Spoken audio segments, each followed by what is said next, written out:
Il est 12 heures partout au Sénégal. Mesdames, Messieurs, bonjour et bienvenue au grand journal de la RFM. Souleymane Niang.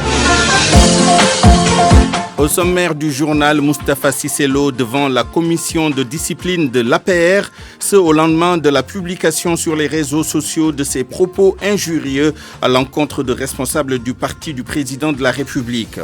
Que prévoit le règlement intérieur de l'APR et plus généralement la loi dans ce cas de figure?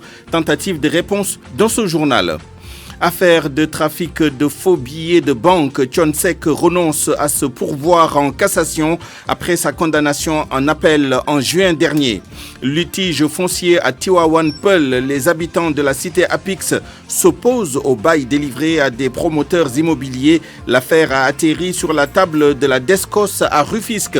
À Bambey, les habitants du quartier Baïdek disent non à leur déguerpissement et saisissent la Cour suprême. Les titres de l'actualité internationale avec vous, Georges Déthié Diop, bonjour. Bonjour Souleymane. Au Mali, la rencontre IBK, mouvement du 5 juin, s'est soldée par un échec. Une nouvelle manifestation est prévue vendredi. Le président malien a proposé la formation d'un nouveau gouvernement d'union nationale pour engager des réformes. Son ancien premier ministre Moussa Mara réagit dans ce grand journal. En France, le gouvernement de Jean Castex doit être dévoilé ce lundi. La nouvelle équipe doit comporter une vingtaine de ministres et de ministres délégués. Rendez-vous aux alentours de 12h20 pour le développement de tous ces titres. Youssouf Bodian nous présentera l'actualité de la pandémie de Covid-19 à travers le monde, Core News. Et puis point de vue qui portera sur la crise à l'Alliance pour la République APR à la lumière de l'affaire des propos injurieux de Moustapha Cissé Lo. À la mise en onde de ce journal, Alioune Ba, régie d'antenne, Papo Mardiaou.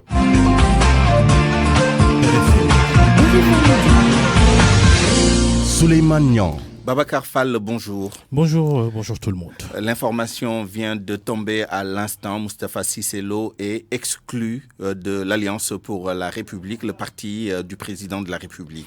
Et c'est un communiqué de la commission de discipline de l'APR qui le dit, communiqué publié à quelques petites secondes. À la réunion étaient présents les différents responsables de l'APR qui suivent, Abdoulaye Badi, Omar Gueye, Abdoumbo, Awa Gueye, Abdoulaye Daouda Diallo, Abdourahmane Ndiaye et Benoît Sambou. Ce sont donc ces membres de la commission de discipline de l'Alliance pour la République qui ont décidé de prononcer, selon les termes du communiqué, prononcer l'exclusion définitive de Moustapha Cissé Lo des rangs de l'Alliance pour la République. La commission avertit fermement tout camarade qui adopterait des comportements et des propos à même de ternir l'image du parti ou de jeter le discrédit sur les institutions de la République. Vous l'avez compris, réunion express, comme l'a souhaité le communiqué de l'APR hier soir sur instruction du président Macky Sall, président de l'APR. Réunion tenue dans les meilleurs délais, comme il l'avait souhaité. Et donc, la réunion s'est terminée à l'instant. Moustapha Cissé Lo est exclu des rangs de l'Alliance pour la Babacar Fall, quelles peuvent être les conséquences maintenant pour Moustapha Cissé Lo, peut-être pas pour l'APR, mais pour Moustapha Cissé Lo quant à son mandat de député et quant à ses autres responsabilités au niveau du parti et au niveau national? Très attendu déjà ses réactions, comment il va réagir. Le communiqué qui vient d'être publié ne dit pas si Moustapha Cissé Lo s'est présenté ou pas devant la commission de discipline. Selon toute vraisemblance, il n'y était pas. Pour ce qui est des conséquences institutionnelles, il va garder son poste de député parce que la loi ne dit pas que si on est exclu de son parti, on perd son mandat de député. Affaire à suivre, les développements à suivre les prochaines heures. Merci Babacar Fall. Toujours dans le cadre de cette affaire, les insultes via les réseaux sociaux. Qu'en dit la loi? Parole dans ce midi de spécialistes. Donc Maître Barreau nous explique les sanctions encourues.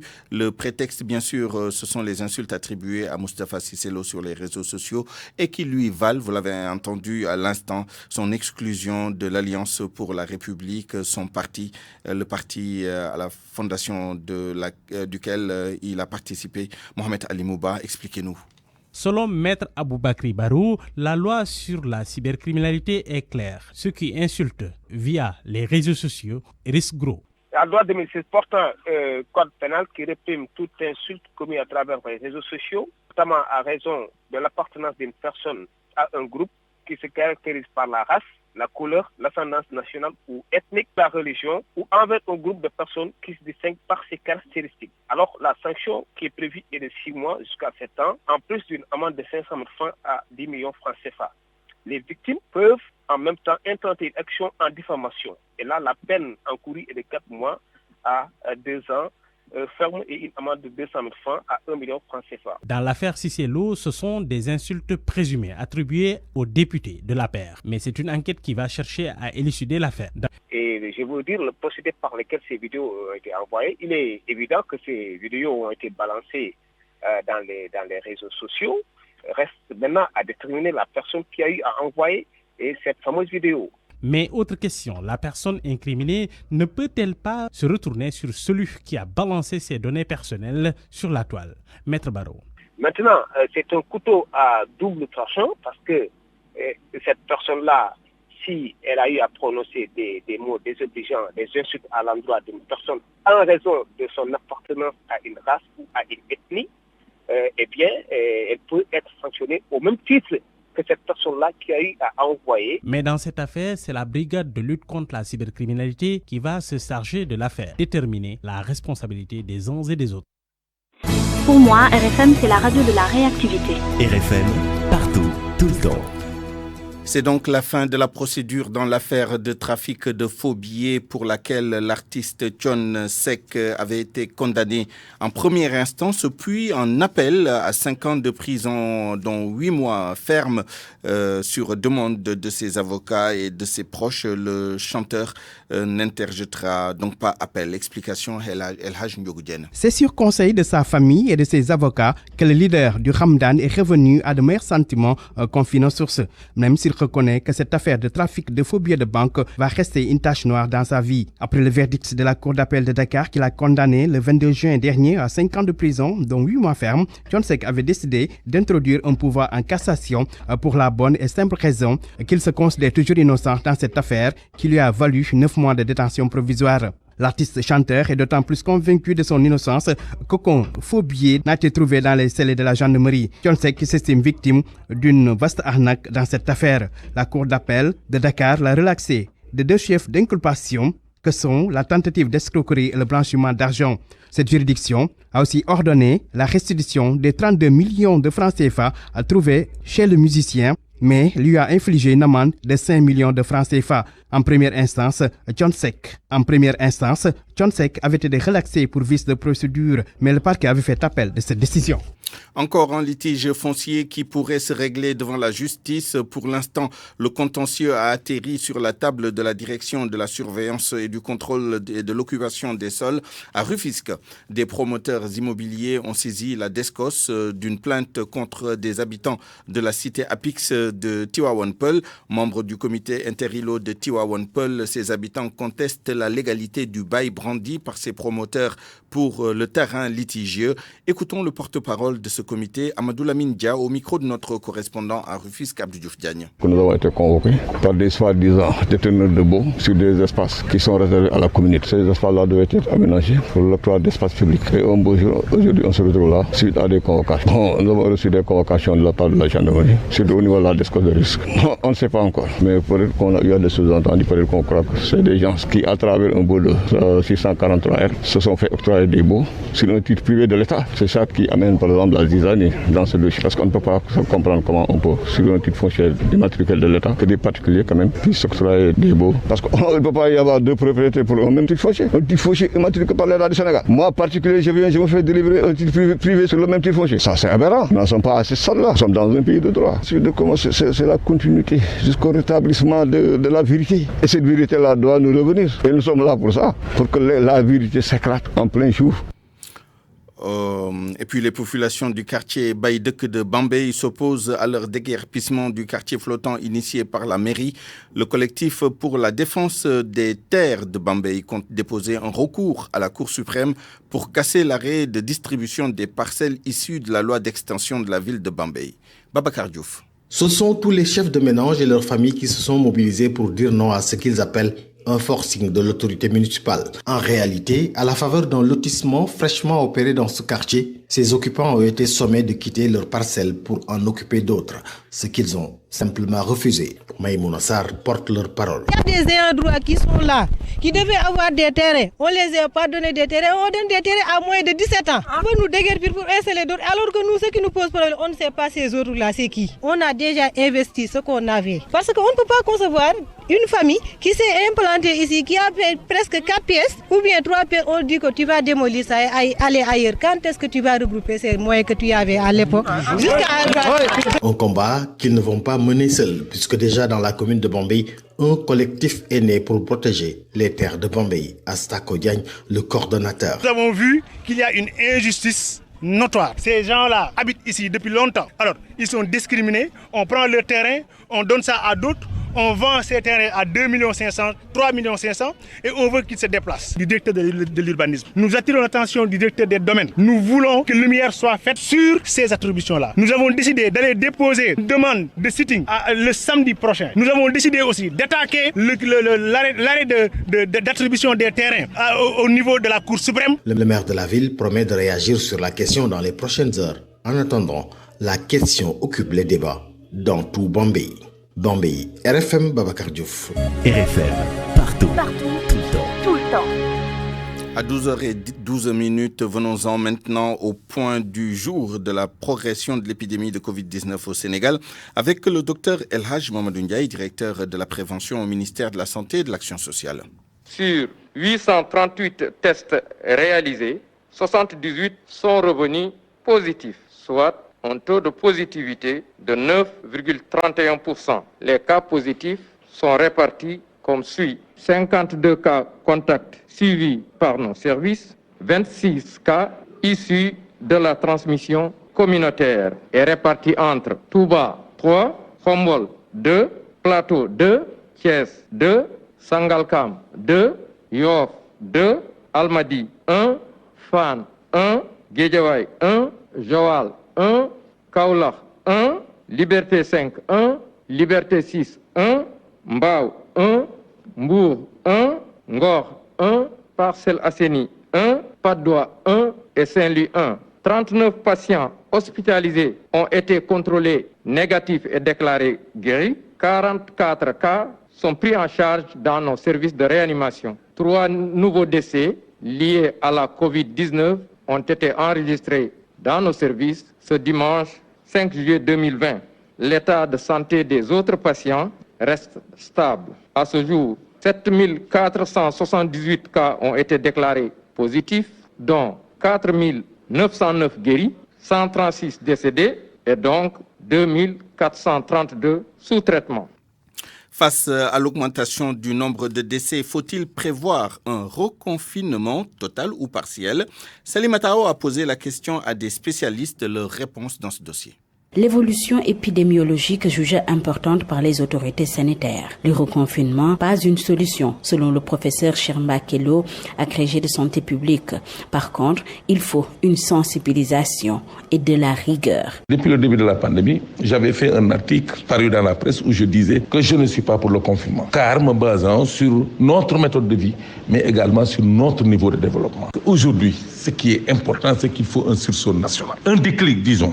Et tout le monde doit travailler à cela. Sinon, dans les jours à venir, nous le regretterons amèrement. Il est inadmissible aujourd'hui de voir des personnes malades rester chez eux et venir encombrer en fin de compte les hôpitaux.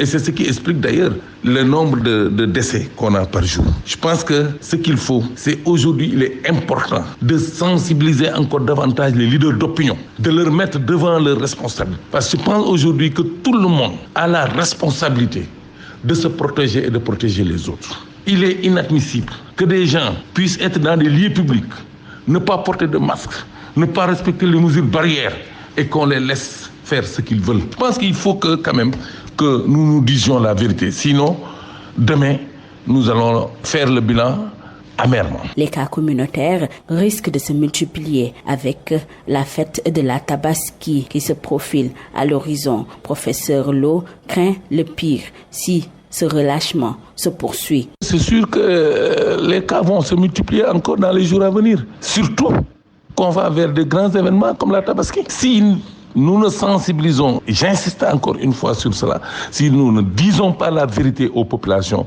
nous allons droit vers le chaos.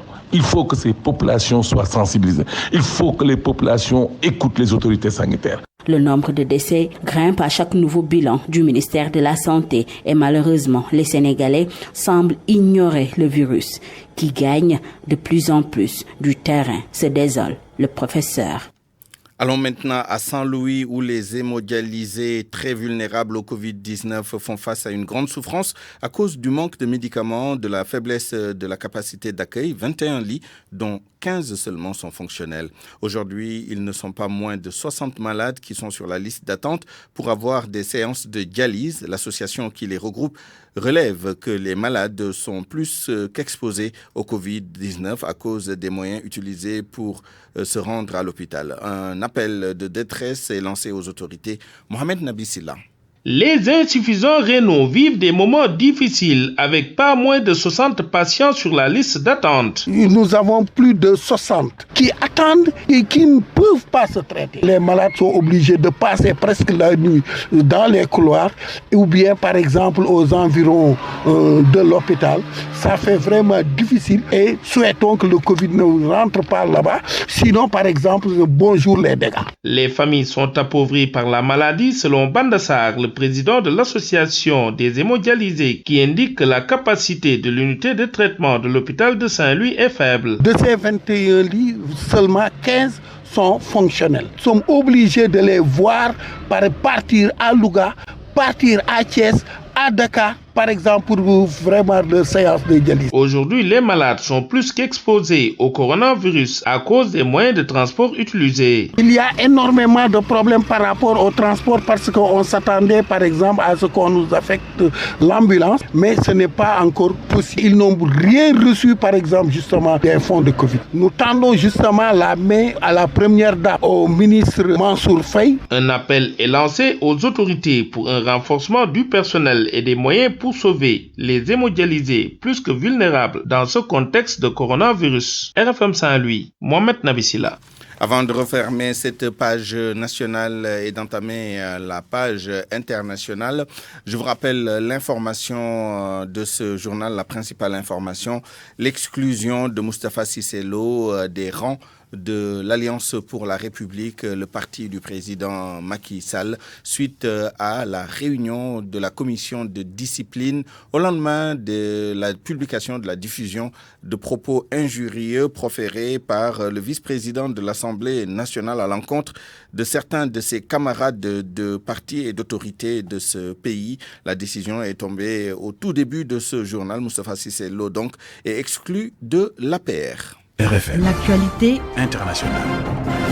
Rebonjour Georges Détier. Rebonjour Souleymane. Au Mali, les opposants au régime d'Ibrahim Boubacar Keïta durcissent le ton malgré leur rencontre hier avec le président. Le mouvement du 5 juin, Rassemblement des forces patriotiques, s'est dit déçu et annonce une nouvelle manifestation vendredi. Koumba Sandiane Faye.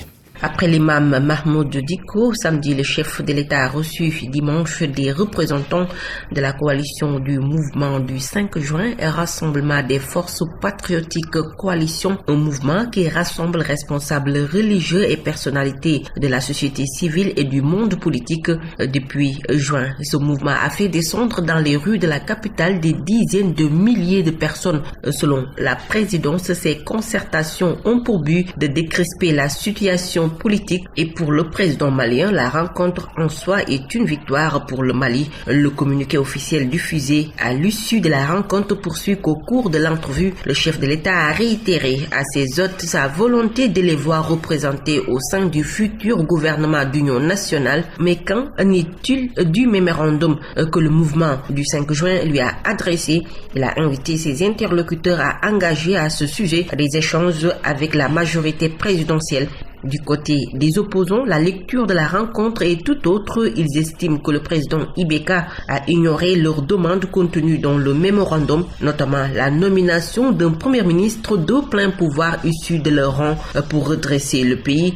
L'opposition durcit même le ton en exigeant à nouveau la démission du chef de l'État alors que cette revendication n'était plus présente dans le mémorandum et comme si les responsables du mouvement du 5 juin voulaient à nouveau montrer leurs muscles. Ils annoncent une nouvelle manifestation ce vendredi. La veille samedi, Ibrahim Boubacar Keïta a reçu des représentants de sa majorité. Lors de la rencontre, il a évoqué la formation d'un gouvernement d'union nationale pour engager des réformes. Alors, qu'en pense son ancien Premier ministre, Moussa Mara? Nous avons joint à Bamako le président du parti Yelema. Le principe du gouvernement d'union nationale, je crois qu'il est demandé par tous.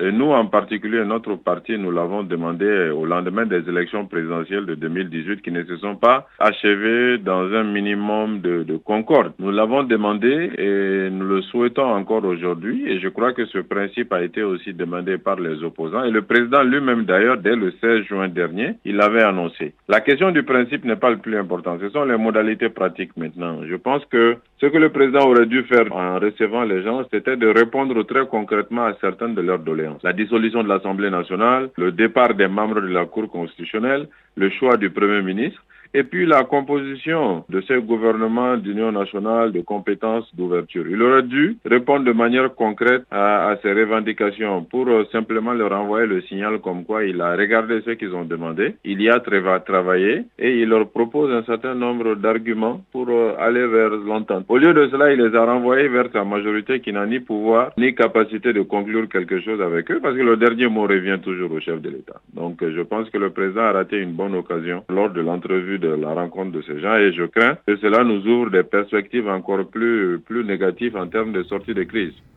Georges Diop, en Côte d'Ivoire, l'épouse d'un proche de Guillaume Soro dénonce la détention de son mari. Il s'agit de l'épouse du député Alain Lobognon. Le parlementaire fait partie des 18 partisans de Guillaume Soro en détention préventive depuis le 23 décembre. Depuis le 1er juillet, il a entamé une grève de la faim selon RFI. Son épouse Amira Lobognon s'est présentée vendredi avec un médecin à la prison.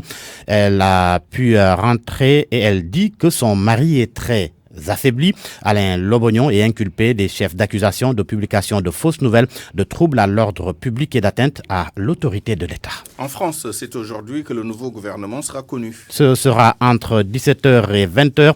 C'est le nouveau Premier ministre qui l'a confirmé hier après avoir dîné avec le président Macron.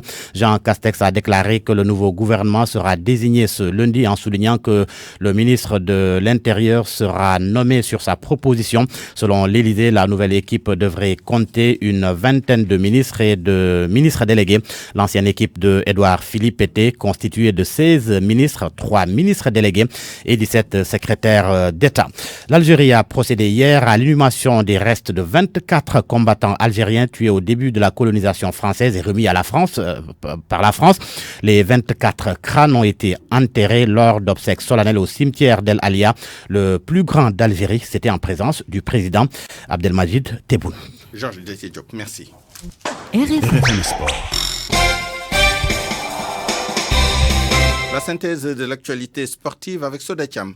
D'abord, la Ligue des Champions, format inédit. Le Final 8 de la Ligue des Champions 2019-2020 doit avoir lieu du 12 au 23 août à Lisbonne. Avant cela, les derniers huitièmes de finale sont programmés les 7 et 8 août. Le format sera identique pour la Ligue Europa, mais tous les matchs vont se dérouler en Allemagne, dans 4 villes, dont la Cologne, qui va accueillir la finale. Le tirage au sort des quarts de finale de la Ligue des Champions au Final 8 se déroulera le 10 juillet à Nyon, suivi dans la foulée du tirage au sort des demi-finales, permettant ainsi de connaître le tableau final de la C1. Le tirage au sort des quarts de finale de la Ligue Europa sera effectué dans la foulée, idem pour les demi-finales. Toujours concernant la Ligue des Champions, l'entraîneur de Manchester City se dit très confiant à quelques jours du résultat de l'appel du club contre sa suspension pour 2 ans de toute compétition européenne. Il affirme, je cite, « Je pense que nous aurons le droit de jouer la Ligue des Champions ». Fin de citation qualification. Pour rappel, le 14 février, Manchester City a été interdit de toute compétition européenne pour les 2 prochaines saisons après avoir été reconnu coupable d'avoir surévalué des contrats de sponsoring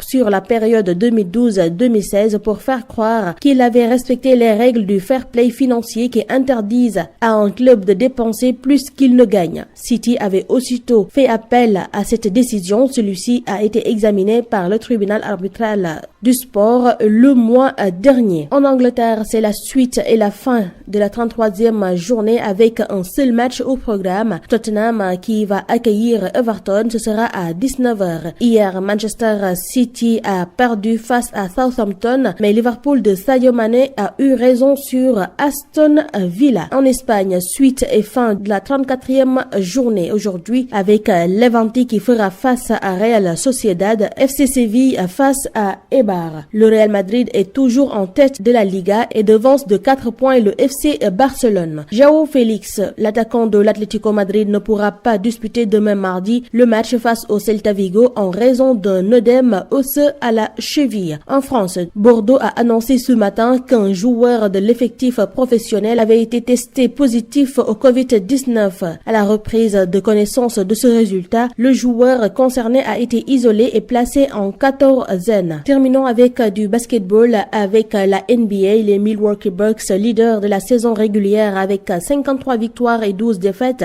ont fermé à leur tour leur centre d'entraînement par crainte d'une contagion au Covid-19. Des tests du coronavirus réalisés vendredi dernier ont amené la franchise à prendre cette décision selon un média américain qui ne précise pas combien de cas positifs auraient été découverts. Giannis Antetokounmpo et ses coéquipiers ne pourront donc pas s'entraîner avant leur départ jeudi pour Orlando, où la NBA doit reprendre à partir du 30 juillet. Le Miami Heat a dû prendre la même mesure. Un deuxième joueur de la franchise a fait l'objet d'un test positif au coronavirus, obligeant ainsi l'équipe à fermer son centre d'entraînement. Le joueur contaminé, dont l'identité n'a pas été précisée, fait partie du 5 majeur du Heat. La franchise floridienne va continuer à tester ses joueurs tous les 2 jours jusqu'à leur départ pour Orlando, où les 22 équipes encore en lice pour les playoffs vont converger à partir de mercredi.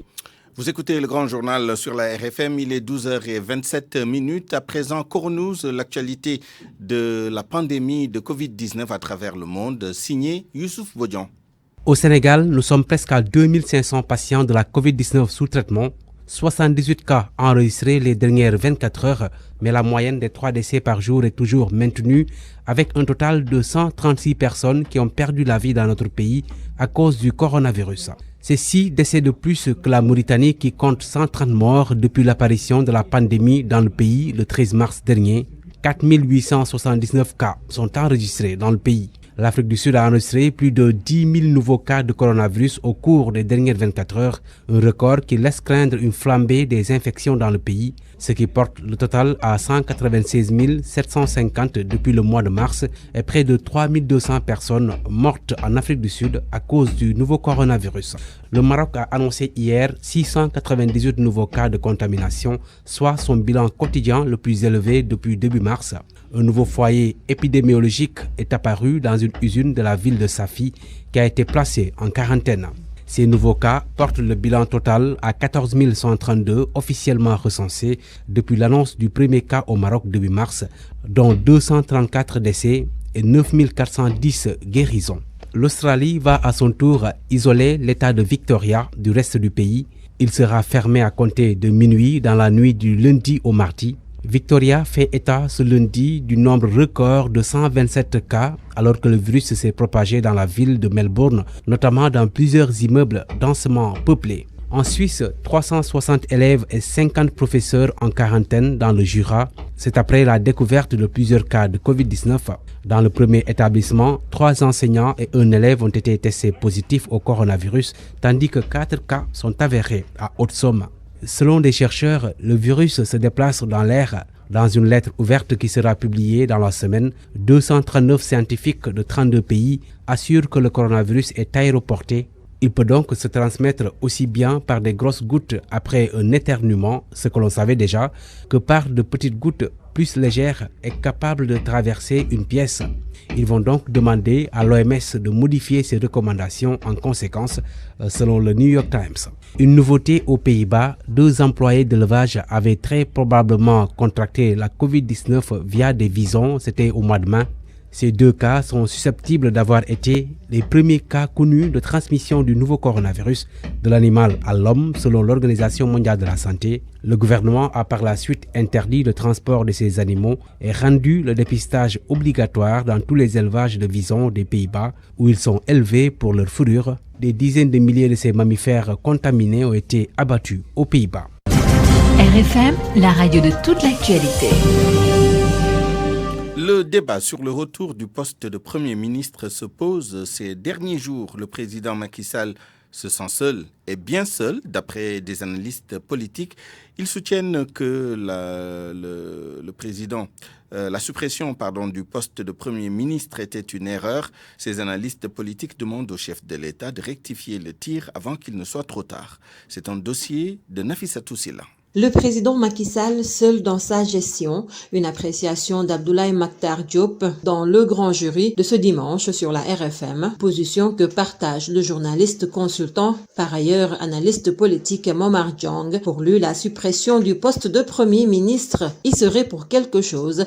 Il est donc toujours obligé de monter au créneau tout seul. Et je vous donne un exemple concret. Quand il y a eu le déclenchement de l'affaire Petrotim la première fois, c'est Mohamed Boun Abdallah Dionne, alors Premier ministre, qui était monté au créneau et qui avait défendu le président de la République et le gouvernement dans le cadre d'un point de presse. Mais quand le problème a été déclenché une seconde fois, alors que Boun Abdallah Dionne n'était plus Premier ministre, c'est le président Macky Sall lui-même qui s'est prononcé sur la question en marge d'une prière de la Korité, et ça avait fait désordre parce qu'il en avait parlé en prenant la protection de son frère. Et depuis lors, l'affaire n'avait pas cessé de susciter un tollé. C'est pour dire donc que le président de la République a besoin d'un Premier ministre qui, comme on le sait traditionnellement, faire de fusibles et peut prendre également à son compte un certain nombre de débats qu'il n'exposerait pas. Une démarche qui risque fort de s'avérer préjudiciable, selon Mam Gorgom, journaliste et analyste politique. C'est une démarche qui a été voulue au début. Aujourd'hui, si l'on se demande si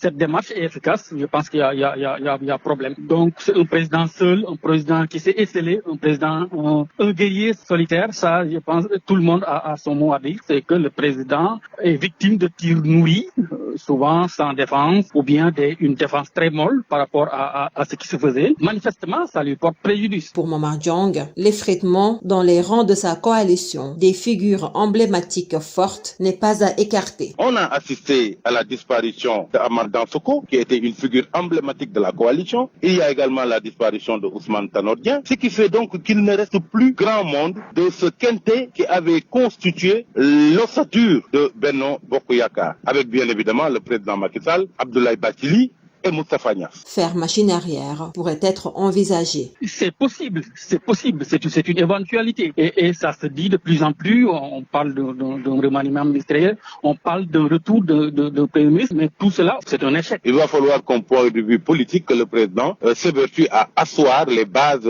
à élargir les bases de sa coalition, sans quoi il va directement dos au mur. Le président Macky Sall est à son second mandat et pour nos analystes politiques, faire cavalier seul risque de ne pas porter ses fruits. RFM, la presse du jour. La presse de ce lundi 6 juillet, lue et commentée par Georges Déthié Diop. Tout simplement choquant, les déballages et insultes au sommet de l'État.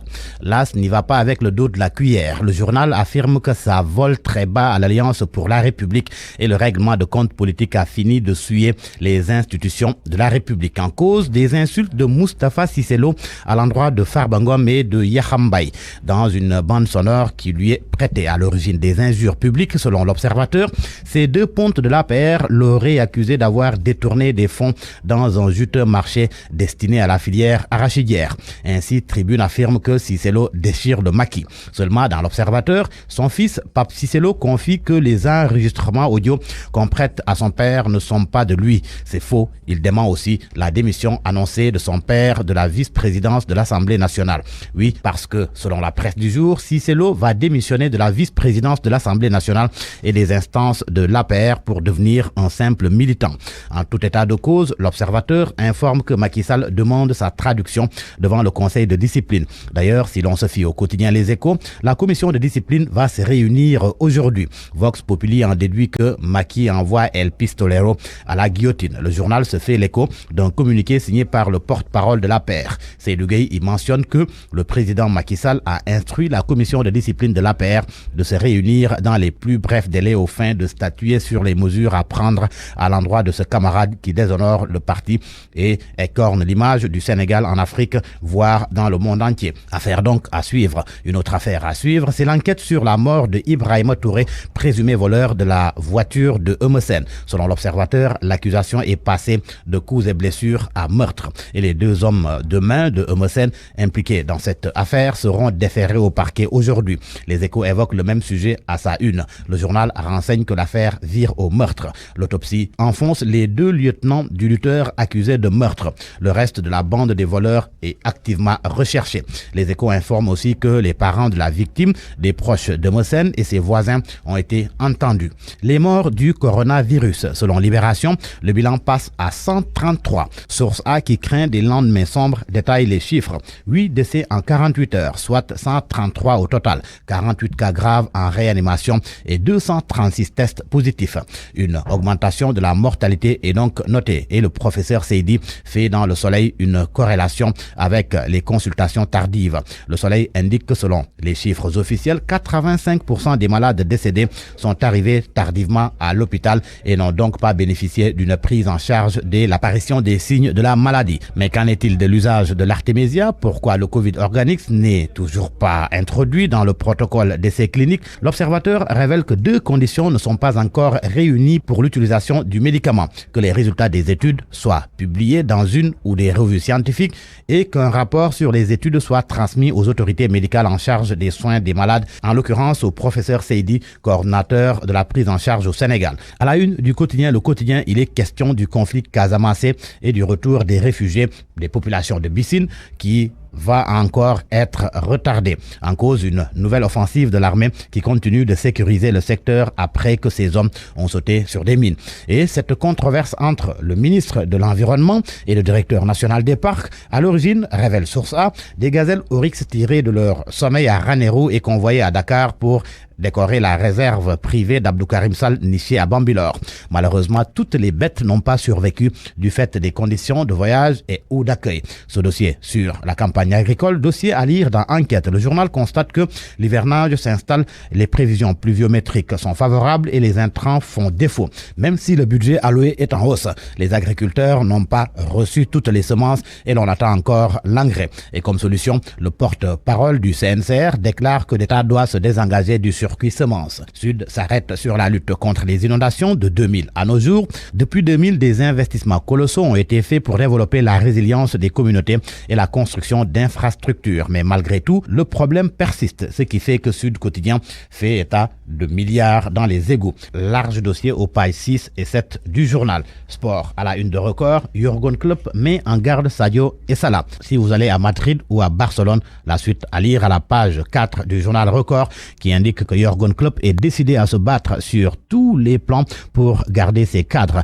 et après avoir demandé à ses dirigeants de faire le nécessaire pour garder ses meilleurs joueurs dont l'international sénégalais fortement convoité par le Real Madrid, l'entraîneur allemand ne se lasse pas de monter au créneau pour affirmer que ses hommes clés ne bougeront pas. Record qui s'intéresse aussi à la victoire de Liverpool hier et au 49e but de Sadio Mané à Anfield. Sadio remet les Reds en selle, peut-on lire à la une du journal. Le journal Stade revient également sur cette victoire hier de Liverpool qui renoue avec le succès. Titre du journal, Naby et Sadio réveillent les Reds. Le journal informe que Sadio Mané a inscrit hier son 16e but de la saison. Parole aux auditeurs. L'actualité, qu'en pensez-vous ?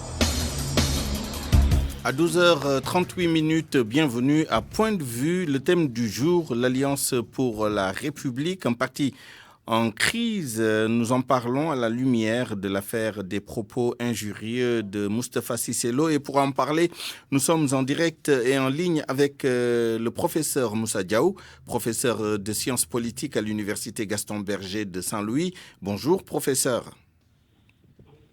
Professeur Diaw. Bonjour. Bonjour. Alors, bienvenue et merci d'avoir répondu à notre invitation. Merci également et bonjour à Hassan Samb, analyste politique, directeur de publication du journal Réumi Quotidien. Oui, bonjour Souleymane. Alors, Bonjour, professeur Moussa Diaw, la dernière actualité au sujet de l'APR et de l'affaire Moustapha Cissé Lo, c'est l'exclusion de ce dernier des rangs de l'Alliance pour la République, le parti du président de la République. L'information est tombée au tout début de ce journal, à midi, suite à la réunion de la commission de discipline du dit parti. Alors, ma question, est-ce que cette exclusion est un début de traitement de la crise interne au sein du parti du président ou un symptôme supplémentaire de cette crise selon vous? À mon avis, je ne peux pas raisonner en termes de crise. Je pense qu'il y a un malaise. Il y a un malaise qui secoue l'APR de par le comportement et les propos échangés entre des leaders politiques qui traduisent justement une violence verbale dont la source est à trouver dans les relations au sein de ce parti et naturellement, de façon générale, les partis politiques sont confrontés à des problèmes, à des rivalités entre les leaders et ces rivalités-là proviennent des positions de pouvoir et aussi des redistributions des ressources relativement à l'entretien des clientèles politiques. Et cela, on le trouve un peu partout.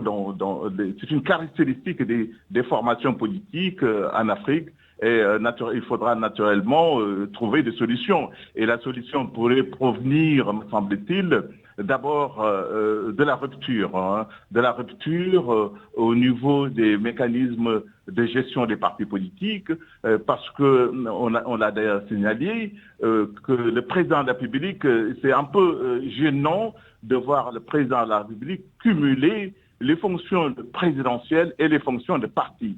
À mon avis, en tant que président de la République, il doit être arbitre et l'esprit partisan devait être relayé au second plan. C'est-à-dire qu'il devait céder la main à quelqu'un d'autre pour diriger le parti. Un vieux débat, effectivement, qui se pose... Souvent, il intervient en première ligne à partir du moment où il y a une crise. Il est obligé d'apporter des solutions à cette crise-là. Nous reviendrons là-dessus tout à l'heure. Hassan Samb, est-ce que l'exclusion de Moustapha Cissé Lo est susceptible justement de faire taire les voix fortes et de régler le malaise dont parle le professeur Moussa Diaw au sein de l'APR? Absolument pas, Souleymane. Je pense que cette nouvelle situation avec Moustapha Cissé Lo est symptomatique justement de cette crise de croissance à l'APR, avec en toile de fond une guerre de succession qui est là depuis très longtemps et ça va continuer. Bien entendu, Moustapha Cissé Lo, c'est un cas particulier. On ne peut pas le laisser se comporter comme ça, c'est pas possible. Avec des injures, une provocation qui est là, avec un résultat attendu. Il savait très bien qu'il y aura tôt ou tard des sanctions. D'ailleurs, Macky a longtemps hésité à le faire. On a exclu Moustapha Diakhaté Sourikaba pour moins que cela. Il le fait. Donc, il a versé dans la provocation. Les gens ont été poussés à bout. Donc, la réunion du conseil de discipline, c'est juste pour avaliser une décision de Macky Sall au sommet. Moustapha Cissé Lo se sentait-il trop fort pour être exclu du parti à la formation ou à la fondation duquel il a participé? Non, il sait, Souleymane, qu'il est détenteur de beaucoup de secrets dont la révélation pourrait créer énormément de difficultés à Macky Sall. Il le sait, il y a des choses pas catholiques qui se passent ou qui se sont passées. Dans l'organisation des élections. En tout cas, il les a sous-entendus dans les propos pour lesquels il a été exclu aujourd'hui. Voilà, tout le monde savait que, bon, si jamais il se mettait à déballer, ce serait particulièrement grave pour Macky Sall et pour toute la coalition au pouvoir. Mais il ne faut pas aussi pousser les gens au bout. Je pense qu'ils ne pouvaient pas les laisser faire, continuer à... insulter les gens de cette façon-là. C'est pas possible. En tout cas, ce qui est clair, c'est que depuis quelque temps, on avait noté chez lui l'envie de sortir de l'attelage de l'APR. Je ne sais pas maintenant pourquoi. En tout cas, il avait envie, on avait senti qu'il avait envie de quitter le navire. Maintenant, ce que c'est fait, ça ne veut pas dire que les choses vont se taire. À l'APR, il y a effectivement ces difficultés liées à la guerre de succession parce que chacun veut se positionner. Et l'absence de Premier ministre n'a fait qu'accentuer un peu le processus. Parce que tout de même, chacun veut se positionner. On ne sait pas qui va succéder à Macky. Voilà, chacun a envie aujourd'hui de s'imposer. Et donc, voilà. Et Cissé Lo, il a son caractère, il a sa façon de faire, il a sa façon de procéder. Et voilà, il revendique un peu l'héritage, comme d'autres aussi le revendiquent. Justement, je voudrais interpeller le professeur Moussa Diaw à ce sujet. Professeur, dans votre analyse tout à l'heure, vous vous êtes attaché plus aux dimensions, disons, institutionnelles, structurelles, voire politiques du malaise que vous avez évoqué, que sur les personnes en tant que telles. Or, ici, la personne impliquée est quand même assez particulière. Alors, au-delà des propositions ou des débuts de propositions que vous avez évoqués tout à l'heure, notamment la décentralisation du pouvoir du chef de l'État en tant que chef de parti, également une meilleure structuration du parti, au plan des membres, de la qualité des membres des partis politiques, qu'est-ce que vous pouvez en dire ?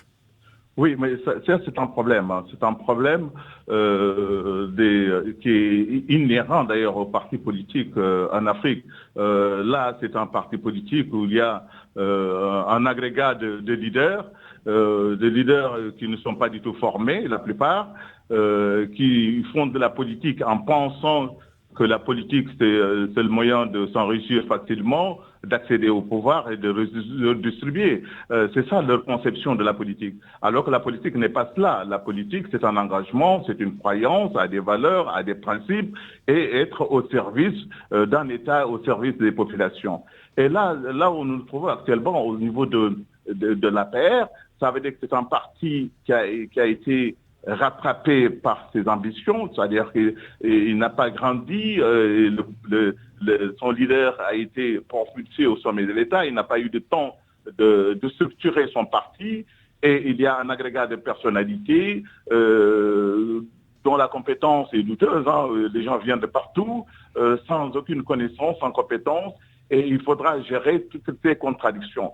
Et ces contradictions se sont aiguisées en fonction des positions, de la redistribution des postes et la redistribution également des ressources. Et d'ailleurs, lui, il évoque c'est son tempérament. Cissé Lo a enfin parlé, il est direct dans ses propos, et il est passionné par ce qu'il fait, et il est incontrôlable. C'est une personnalité paradoxale. Donc, le leader du parti le connaît très bien, c'est son comportement, il fallait le gérer, il fallait l'encadrer. Et ça symbolise tout simplement les problèmes à l'intérieur des formations politiques en Afrique. Professeur, justement, à ce sujet, je voudrais vous interpeller. En quoi le malaise ou la vie d'un parti politique au pouvoir est-il un enjeu démocratique pour le pays? Parce que, rappelons-le, les partis politiques sont des associations privées. Quelle peut être la conséquence, justement, de ces dysfonctionnements au sein du parti au pouvoir sur le jeu démocratique en général? Parce que tout simplement, il faut des leaders capables d'impulser une dynamique politique, c'est-à-dire une réflexion et une imagination dans l'action politique, impulser un débat contradictoire à l'intérieur du parti, recruter des personnalités avec des connaissances selon les secteurs à l'intérieur du parti. Donc il y a une formation et une compétence qui réjaillit dans le fonctionnement de l'État. Et si vous choisissez des personnalités qui sont plus ou moins controversées, vous avez ce résultat.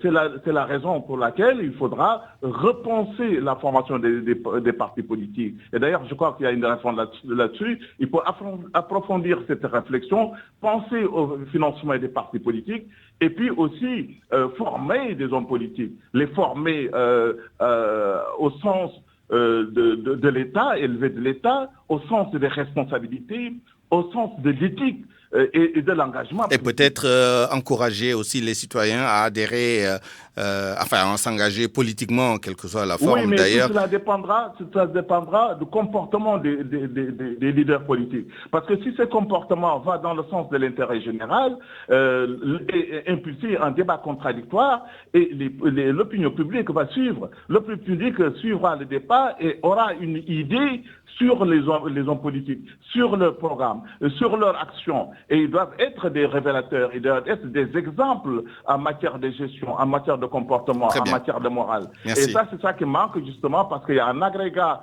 d'individus venant de partout qui pensent que la politique, c'est la meilleure façon d'avoir une ascension sociale. Merci. Eh bien, ce qui explique les confrontations, les règlements de compte et les dénigrements à l'intérieur du parti, faisant justement, donnant une image négative des hommes politiques, et cela risque de déteindre sur la République et sur l'État. Merci, professeur. Il nous reste 10-15 secondes à Sansam, votre dernier mot sur ce débat. Écoutez, c'est qu'à la paix, il manque ce qu'on appelle un droit des sociétés, l'affection sociétative, c'est-à-dire l'affection sociétative politique. Ça veut dire quoi? L'envie d'être ensemble, de travailler ensemble, d'avoir un objectif commun, de se battre ensemble. Et un peu, en réalité, les gens étaient là c'était un mariage de raison. C'était là pour peut-être gagner le pouvoir et peut-être l'exercer ensemble. Mais bon, apparemment, aujourd'hui, il y a une guerre de succession ouverte. Chacun veut se positionner. Les gens se regardent en chien de séance. Il y a aucune affection de l'un envers l'autre. L'arbitrage par Macky n'a pas été bien fait. Donc voilà, il n'y a pas d'arbitre. La commission de discipline, on vient de la connaître, hein, l'opinion vient de la connaître, elle n'était même pas connue avant. Vous voyez ce que ça fait, c'est-à-dire il n'y a pas... Enfin, il y a quelques temps quand même, cette commission s'était réunie pour exclure Moustapha Diakhaté. Voilà, avant on ne la connaissait pas, on ne connaissait même pas de son existence. Vous voyez, donc il n'y a pas une structuration véritablement affirmée, ça rattrape un peu le parti. Et donc, il n'y a pas de congrès, il n'y a pas de réunion, il n'y a pas de rencontre. Donc, il faut restructurer, réorganiser et remettre en place des procédures. Malheureusement, nous arrivons au terme du temps qui nous est imparti. Merci à tous les deux d'avoir pris part à ce point de vue. Nous vous retrouverons tout à l'heure dans l'édition en Wolof. À 12h51, c'est la fin de cette édition du Grand Journal. Je vous remercie de l'avoir suivi. Merci à toute l'équipe qui l'a réalisé et qui m'a aidé à vous la présenter. À 13h, retrouvez Pape Ngagne pour la principale édition de la journée en Wolof. D'ici là, je vous souhaite une excellente suite des programmes en compagnie de la Radio Futur Média. Tout de suite, Allô Présidence. Excellent après-midi. Au revoir.